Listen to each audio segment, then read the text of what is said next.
Makmei Pui nang ta Tu thăng và mây Cha phung mây lu Nang lôn hầu mặc sini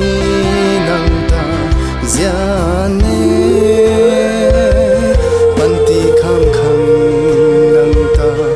ai rui mà chun lâu thế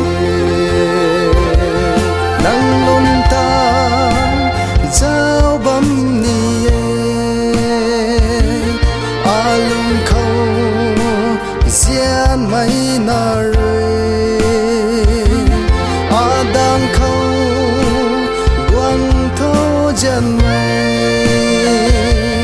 Panti khang nang ta lung cham khang khoan bầm thế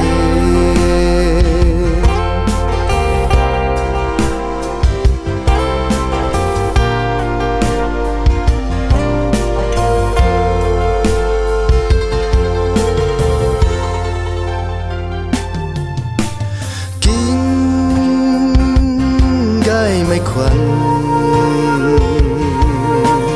ngôi liang mây lát xa đôi ta tí mà niềm lâu can lung ta gian ba Quando nang rui ata zian mai ingan ai rui nang ta lu mun khang quang puni nang lon ta giao bấm ni alung khâu zian mai na đang khâu quang thô chân mây Panti khang nang ta lung cham khang khoan bầm thế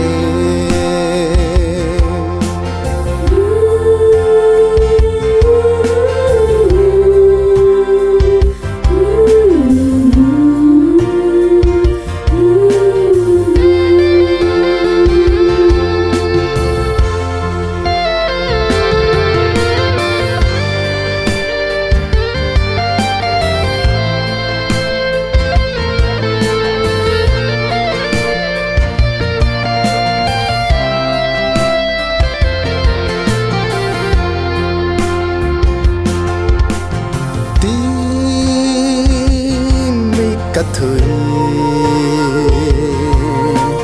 cá chú bầm khâu rui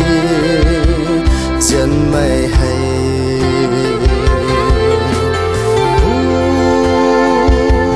hai hai quăng can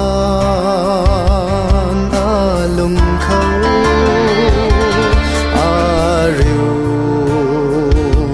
dài khang rui na khoan bầm nang ta tiki ka gan rui tho hay tay nu lâu mà ghi nang lon ta giao bấm ni alung khâu zian mai na rui đang khâu quang thô chân mây Panti khang nang ta lung cham khang khoan bầm thế